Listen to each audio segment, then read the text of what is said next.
I hate talking about it, but it's a way of life in coaching as we enter the college season starting up here really soon. We're going to talk about some of the guys that are on the biggest hot seats. It's even more so in college because of the nature of the beasts of boosters that get involved that can often force the hand of some administrators at universities. So we're not going to have a complete list, but we're going to have at least some guys that stand out that is are in a win now mode or else. It could be a reminder though. Check us out right here. Like, follow, subscribe, and let us know what you think. We would appreciate it. We can go through the ACC first. I think Tony Elliott and Brent Pry of Virginia Tech are two guys that uh, both those schools, I think, particularly at Virginia Tech, there's an expectation there that's a little higher, and we'll see. He's got two new coordinators. They both may get another year, but I do think that the seat's pretty warm there, even hotter for Brent Pry. In the Big 12, I think Brent Brennan of Arizona is a guy that seat's a little warm. I think Scott Satterfield's Cincinnati seat is really hot. Um, you know, after winning big at Appalachian State, he left for Louisville. Um, he had a good debut season, and he did a really nice job. Then things kind of slipped a little bit, and he jumped before he was going to get fired at Louisville, and now's at Cincinnati, and is really struggling now. I know the Cincinnati administration likes him; they want to keep him, but got to see some tangible evidence here. He's really under a hot seat. I, you know, Also in the Big 12, people keep talking about Mike Gundy. If you look at it, this guy's been on the hot seat for years and years. It's gotten hotter, it's cooled off, it's gotten hotter again, it's cooled off again. This is one to watch going forward. I don't know that it's a this year thing. It's the winningest coach in school history. Last year was an atrocious season. I mean, 3-9, 0-9 in Big 12 play, big power struggle, and let's see, a bad season could cause that to finally happen in Stillwater. In the Big 10, I think Mike Loxley is starting to getting a little warm here, but I don't know that it's quite there yet. I think there's some potential there. Um, he's respected locally. It's a long-term build. I think they're going to be patient with him. You're going to hear his name on some hot seats. Don't buy it just yet. In the SEC, we got a few of them, as normally we have in the SEC. Sam Pittman is one game under 505 years. They may be looking at that at the end of the year, and I think the buyout's quite manageable. Let's look at like a game against Memphis. It comes after a trip to Ole Miss and before Notre Dame.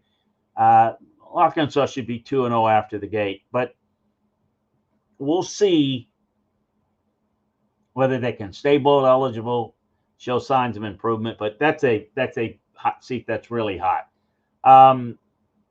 Hugh Freeze is definitely the seat's feeling hot.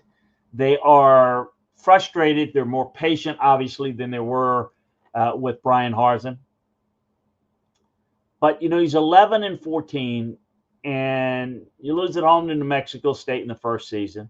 You drop home games to Cal, Vandy, Oklahoma, and Arkansas. They look like they've been upgraded their roster. I think there's a good chance that we'll see some improvement, and the seat won't be as warm. But boy, if it goes south, I can tell you that the allies that he has might be tough, might be fewer and fewer. Billy Napier, we know he was on the hot seat last year. In fact, it looks like he was gone last year during the season. But they've shown some patience. Scott Strickland's done a good job of that. But let's give Billy and his staff credit after getting thumped at home by Miami in the opener and lost by 2 touchdowns at home against A&M.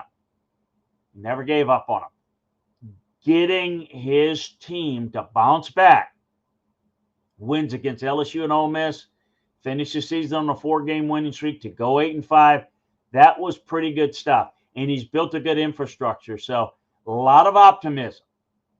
I think he survives this year, as long as it's not a complete collapse. If they continue to show improvement against a very difficult schedule, I think he survives. There's a warm seat in Lexington for Mark Stoops. Look, he's one of the best. I don't know that Kentucky can find a better coach than Mark Stoops, to be quite honest. I know things didn't sit right when he tried to leave for A&M, and things went sideways. And make no mistake, he did want the A&M job. The A&M folks were the ones that backed out and said, no, if we're going to go after Mike Stoops, we're going to go after one of our own. And they reversed course. The Kentucky folks know that he had one foot out the door. But getting the offense right is the biggest challenge. They did lose Vince Merrill, who's a really good recruiter, to Louisville. That's not good optics there. But keep in mind, the buyout is enormous, close to $40 million. They're not going to do that for their football coach. Mark Stoops will stay, but you're going to hear his name on a hot seat. You're going to hear a lot of hot seat talk about Brian Kelly, LSU, better make the playoffs. They're not going to fire him if he doesn't make the playoffs. If you look at it, everyone will use the comparison. Well, Nick Saban, Les Miles, Ed Orgeron won a championship. But remember that Les Miles, who had a longer, more consistent tenure there, but the program started to unravel under him. Ed Orgeron had the lightning in a bottle season and won the national championship. But due to his lack of discipline and organization skills, it fell apart. Things are not going to fall apart at LSU. I see the issues there as fixable, and I think Brian's capable of fixing it. And I think their tweaks. Not making the playoffs is not going to be a good sign for him, and is probably going to put him square on the hot seat next year, or a hotter seat next year. The only thing that's going to cost him his job is a complete losing of the program like happened with Ed or Les, and I don't see that happening right now. It's a good team. I think it's it's a little bit mild. Call it, summer mild, but it is going to go away if they're able to get off to a good start. And I think he's in pretty good shape more than most people think. Brent Venables at Oklahoma won 11 or more games 16 times. I think he's definitely in a position.